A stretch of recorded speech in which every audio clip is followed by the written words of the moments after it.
அதிமுக தலைமையிலான கூட்டணி அடுத்தடுத்து தொடர்ந்து பலம் பெறுகிறதா இல்லை இவர்களுக்கெல்லாம் வாய்ப்பு இருக்கிறதா அப்படின்னு தொடர்ந்து இன்னும் கேள்வி எழுப்பப்பட்டு கொண்டிருக்கிறது. அதில் அடுத்த பெரும் கேள்வி என்ன அப்படின்றத பார்க்கலாம். கூட்டணியில் இணைவதை விட அதிமுகவில் இணைவதை வலியுறுத்தும் நிலையில் இருக்கிறாரா ஓபிஎஸ்? அதுக்கு ஓபிஎஸ் என்ன சொல்லியிருக்காரு அப்படின்ற அந்த பைட் பார்க்கலாம்.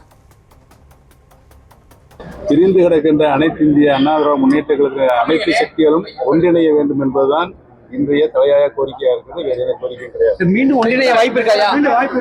மீண்டும் வாய்ப்பு இருக்கா? கூப்பிடுறதா சொன்னாங்க கூட்டணிக்கு, அப்படி ஒரு வார்த்தைகள் இருக்கா சார்? கூப்பிடவே இல்லையா அவங்களை டிடிவி அவர்கள்? அவர் உள்பட யாரும் என்னை கூப்பிடவில்லை. ஓபிஎஸ் இப்படி பண்றீங்களேம்மா, கொஞ்ச நெஞ்சமா பண்றீங்க. அடுத்து போங்க. டிடிவி தினகரன் என்ன சொன்னாரு? அது மாதிரி அதில் மூத்த நிர்வாகி அண்ணன் செங்கோட்டையன், அவர் என்னோட ஒரு மூத்த சகோதரர் மாதிரி பழகக்கூடியவர். அவர் தாவேக்காவுக்கு போகிறதுக்கு 2 நாளைக்கு முன்னாடி கூட என்கிட்ட வந்து அவருடைய முடிவை சொல்லிட்டு தான் போனார். அவர் நான் அங்கே வர வேண்டும் என்று அவருடைய விருப்பம் இருந்தது. என்னை விட சீனியர். அவரை நான் வந்து மறுக்க முடியாமல் நான் அவர்கிட்ட தயக்கமாக இருப்பேன். அதாவது வரலன்னு சொல்லாமல் அவரை எனக்கு மறுக்க பார்த்துக்கோன்னு சொல்லுவேன். அவர் நம்பினாரா ஸ்வேராக வந்துடுவேங்கிறத அவர் உறுதியாக இருந்தார். ஈவன் நான் டெல்லிக்கு போயிட்டு வந்தப்போ கூட பத்திரிகையாளர்கிட்டலாம் கூட நான் சொல்லலை. ஆனால் அவர்கிட்ட நான் பேசுவேன். அடிக்கடி வந்து நாங்கள் 2 பேரும் சந்திப்போம். அவர் அங்கே போனதுக்கு அப்புறமும் பல முறை என்னோட சந்திப்பார்.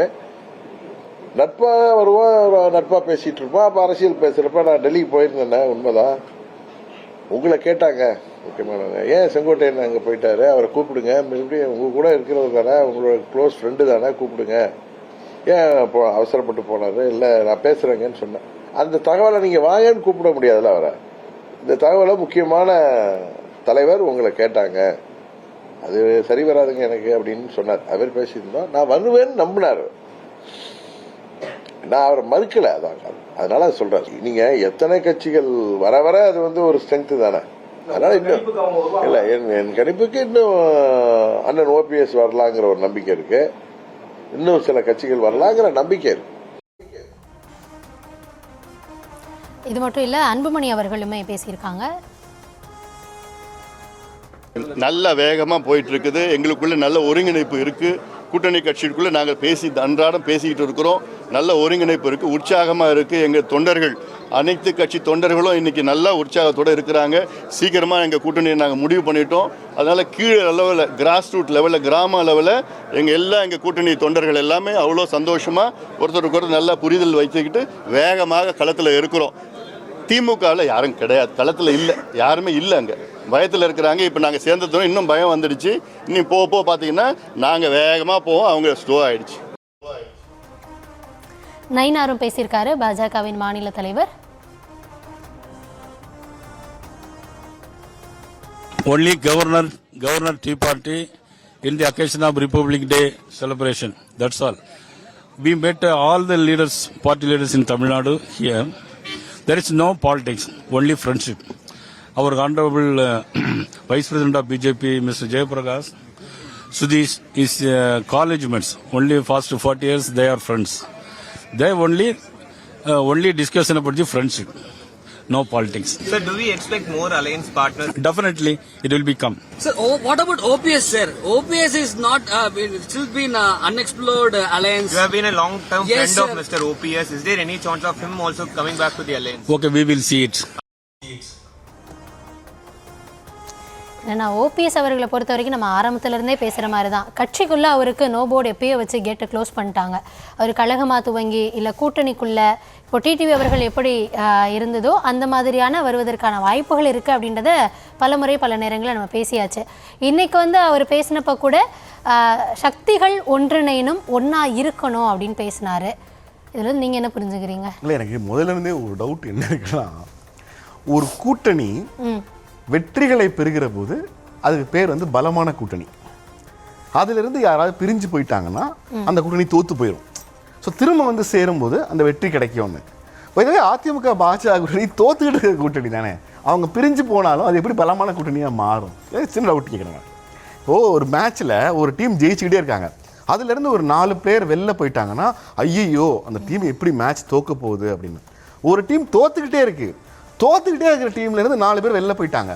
இப்போ திரும்ப அந்த 4 பேர் உள்ளே வந்துட்டாங்கிற காரணத்துக்காகவே அந்த டீம் பலமான டீம்னு எப்படி சொல்லுவீங்க?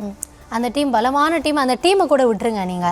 நீங்கள் ஒரு ஆட்சி கொடுத்துருக்கீங்க இல்லையா, அதுலேருந்து வந்து மக்களுக்கு வந்து ஒரு ஏமாற்றம் இருக்கும் இல்லையா. இன்னைக்கு தெருதோறும் ஒரு போராட்டம் நடக்குது இல்லையா. அது மட்டும் இல்லாமல் நீங்கள் என்னெல்லாம் மக்களை ஏமாற்றுனீங்கன்றது மக்கள் மத்தியில் ஒழிக்கும். நீங்கள் தொடர்ந்து என்னதான் பொய் பரப்புரைகளா பெண்களுக்கான சிறந்த மாநிலம் நாங்கள் இருக்கோம். நீங்க என்ன கேட்டீங்க, அது எப்படி தோத்துட்டே இருக்காங்க, எப்படி பலமானவங்க ஆயிடுவாங்க. அடிப்படையில் பலமான கூட்டணிங்கிறது ஒரு வெற்றியை சாத்தியப்படுத்தினா நீங்க ஒழுங்கான ஆட்சியை கொடுக்கல அப்படினாலும் நீங்க ஒண்ணுமே பண்ணலனா கூட எதிர்க்க இருக்கவங்க அப்ப என்னன்னா நீங்கள் கூட்டணியாகவே இல்லனா கூட இந்த மோசமான ஆட்சிக்காக மக்கள் தேர்ந்தெடுப்பாங்கல்ல. ஆமா, அப்புறம் எதுக்கு கூட்டணி? ஏங்க அதுக்காக ஒரு கட்சியாக கூட்டணி அமைக்க வேண்டியதுல அவங்க சைடுல அவங்க செய்யறத செய்யாம இருக்கலாமா? திமுக மோசமான ஆட்சி, இந்த ஆட்சியை மாத்தியே தீரணும். எடப்பாடி என்ன ஜெயிச்சு போறாரு, எதுக்கு டிடிவிட போய் நிக்கணும், எதுக்கு ராமதாஸ் போய் நிக்கணும், யார்கிட்டயும் அவங்க போய் நிக்கலங்க. நீங்க செஞ்ச ஒரு மோசமான ஆட்சி தேர்தலில் வெற்றி பெறுவதற்கு பல காரணங்களும் இருக்கும். அதுல முதன்மையான காரணமா நீங்க கொடுத்த இந்த மோசமான ஒரு ஆட்சியை அவங்களுக்கு வெற்றியை கொண்டு வந்து சேர்க்கும். அதையும் தாண்டி எந்த விதமான வாய்ப்புகளையும் விட்டுவிடக் கூடாது அப்படின்றனால எல்லா தரப்புலையும் தங்களை வலுப்படுத்திக்கணும்ன்ற முயற்சியில அவங்க ஈடுபட்டிருக்காங்க. அதாவது ஏற்கனவே தோற்று போயிருந்த தேசிய ஜனநாயக கூட்டணி இன்னும் பலவீனமான பிறகு அந்த பலவீனத்தை வெளியில காட்டிடக்கூடாதுங்கிறதுக்காக திரும்ப எல்லாரையும் ஒண்ணா இணைச்சிட்டீங்க இல்லையா? அப்படிலாம் கிடையாது நெல்சன். என்னன்னா மக்கள் மத்தியில் நீங்கள் தொடர்ந்து ஒரு பரப்புரையை செய்கிறீங்க தெரியுமா. அதாவது எங்கள் இதில் வந்து எல்லா கூட்டணியும் அப்படியே இருக்காங்க அப்படின்னு, அதுக்குள்ளே எவ்வளோ முட்டல் முரண் எல்லாமே இருக்கு அப்படின்றதையும் தொடர்ந்து நம்ம பார்க்குறோம். மோதல்லாம் எல்லாத்துலயும் இருக்குங்க. நீங்க அட்லாஸ் ஏங்க இது அதிமுகவில் இருக்கக்கூடிய கூட்டணி கட்சிகளுக்குள்ள வரப்ப மட்டும் இவ்வளோ முட்டல் முரண் இருக்கு. அதுக்கு வந்து உங்களுக்கு களத்துல கை கொடுக்காது, வாக்கு வந்து உங்களுக்கு இங்க இருந்து அங்க போகாது, அங்க இருந்து ஓட்டு நடக்காது. ஆனா திமுக எவ்வளவு முட்டல் முரண் இருந்தாலும் அங்க மட்டும் வந்துருவாங்க. செங்கோட்டை இந்த பக்கம் வந்துட்டாரு. இன்னைக்கு ஓபிஎஸ் அவர்கள் இருக்காரு அப்படின்னா அவர் தனி ஆளா இருக்காரு. அவர் கூட போனீங்க அப்படி பார்த்தா உங்க அமைச்சரவையில இருக்க எல்லாரும் அதிமுக இருந்து போனவங்க எல்லாரையும் தூக்கிட்டு வந்தீங்க வச்சுக்கலாமா? என்ன கேள்வி இது? அதிமுகவில் இருந்த கட்சிகள் அப்புறம் என்ன கேள்வி? ஒவ்வொரு காலங்கள்ல ஒவ்வொருத்தர் ஒவ்வொரு கட்சியில இருந்து போவாங்க. எம்ஜிஆர் காலத்திலயும் நடந்திருக்கு, ஜெயலலிதா காலத்திலயும் நடந்திருக்கு, இப்ப பழனிசாமி அவர்கள் காலத்திலயும் நடக்குது. என்னமோ இவர் தலைமையில மட்டும்தான் அது நடக்கிற மாதிரி நீங்க பேசாதீங்க. ஒவ்வொரு காலத்துல ஒவ்வொரு தலைமையில ஒவ்வொரு கட்சியில இருந்து போவாங்க. அது அவங்க தனிப்பட்ட விருப்பம். கூட்டணி பலமாயிருச்சு, அதிமுக பலவீனமாயிருச்சு. நீங்க நினைச்சுக்கங்க நெல்சன், நீங்க என்ன வேணா சொல்லிக்கங்க நெல்சன். மக்கள் அன்னைக்கு என்ன சொல்ல போறாங்களோ அதுதான் தீர்ப்பு. நெல்சன் தேர்தலுக்கு முன்னாடி வரைக்கும் திமுக தரப்பை தவிர இங்க அவர் கண்ணுக்கு யாரும் பலமா தெரிய மாட்டாங்க, யாருக்கும் மக்கள் போய் வாக்களிச்சிட மாட்டாங்கன்னு நம்ம நினைச்சுக்கிட்டே இருக்கலாம். நீங்களே சொல்ற மாதிரி தேர்தல் அன்னைக்கு நம்ம 2 பேர் தான் நின்னு பேசுவோம். நீங்க சொல்றீங்க 2 பேர், நான் நினைக்கிறேன் நானே சொல்றேன் அதிமுக பலவீனம் ஆயிருச்சு அப்படின்னு. நான் சொன்னேனா, மக்கள் சொன்னாங்களா? நீங்க தானே சொல்றீங்க. அதிமுக பலமாகிறதுன்னு நீங்க சொல்கிற போது அது எப்படி பலவீனமாச்சுன்னு ஒரு கேள்வி வரும். எப்படி அதிமுக கூட்டணி பலமடைந்திருக்கு. அதிமுக எப்பவுமே பலமாகத்தான் இருக்கு அப்படின்னு அவங்க சொல்றாங்க. இன்னும் கூட்டணி பலமாக இருக்கக்கூடிய வாக்கு சதவீதத்தை இன்னும் அதிகப்படுத்தி இருக்காங்க அப்படின்னு சொல்றாங்க. கூட்டணி பலவீனமாச்சுன்னு சொன்னோம். இப்ப கட்சி எப்படி பலவீனமாச்சு? இருந்த கட்சிகள்லாம் வெளில போயிட்டாங்க. இப்ப அதிமுக கூட்டணி பலமாயிடுச்சுன்னு சொல்றோம். எப்படி சொல்றோம்? வெளில போன கட்சிகள்லாம் திரும்ப உள்ள வந்துட்டாங்க. சரி, ஒவ்வொரு தேர்தல்களுக்கும் மக்கள் என்னென்னதை மனசுல வச்சு வாக்களிப்பாங்க அப்படின்றது இருக்கும். நீங்க வந்து போன முறை நடைபெற்ற அதாவது நாடாளுமன்ற 2026 திமுக கூட்டணி அல்ல திமுக தனித்த ஆட்சிக்கு வந்துருச்சுன்னா அதிமுக கூட்டணி பலவீனமான கூட்டணி நீங்க ஒத்துக்கிறீங்களா? அதே மாதிரி திமுக தோத்துருச்சுன்னா திமுக கூட்டணி பலவீனமான கூட்டணி, அந்த ஆட்சிக்கு எதிரான மனநிலை மக்கள்கிட்ட இருந்து அதனாலதான் மாறுச்சு நான் ஒத்துக்கிறேன். சொல்லுங்க, நான் சவால் விடுறேன். இப்போ அப்படி பார்த்தா நீங்க தொடர்ந்து சவாலுக்கு வரீங்களா இல்லையா கத்துமி? நான் ஒரு நேரலையில நான் நிறைய கேள்வி நான் நெல்சன்ட்ட கேட்டிருந்தா நெல்சனோட பதில் என்னவா இருந்திருக்கு தெரியுமா? ஒரு கட்சியை வெற்றி தோல்விகளை வச்சு எடை போடவே முடியாது. அவர்கள் களத்துல மக்களுக்காக இருந்த ஒரு அரசியல் செய்யறது. நான் நம்புற அரசியலுக்கு நான் பாக்குற பார்வையில இருந்து ஒரு ஸ்டாண்ட நான் கௌதமி உங்கள்ட்ட தான் சொன்னேன். தாவேகா இரட்டை இலக்கம் சொல்லாதன்னு சொல்றேன்ல, அதோட எதிர்வினையை நான் ஏத்துக்கிறேன். பலமாக இருக்கிறது. இன்னும் இங்க ஒரு தேர்தல் அரசியல்ல கூட்டணி இல்ல கௌதமி, அவ்வளவுதான். சொல்லிக்கோங்க நெல்சன், என்ன வேணா சொல்லிக்கோங்க. என்னன்னா அதிமுக பலவீனமா இருக்கு, கூட்டணி பலமா இல்ல, யார் இணைந்தாலும் அவர்களுக்கு ஓட்டு டிரான்ஸ்ஃபர் நடக்காது. இன்னும் வேற ஏதாவது உங்களுக்கு நரேஷன் இருக்கா? சொல்லி முடிச்சிருங்க. ஏன்னா இன்னும் அடுத்த 3 மாதங்களுக்கு இதத்தான் பேச போறீங்க. நீங்க வேற என்ன பேச முடியும் அதிமுக கூட்டணியை பார்த்து? நீங்க நான் தான் திமுக கூட்டணியா பேசுறேன்னு சொன்னீங்க. நான் இந்த தேர்தல்ல இதான் நடக்கும்னு அரசியல் முன்வைக்கிறேன்ல.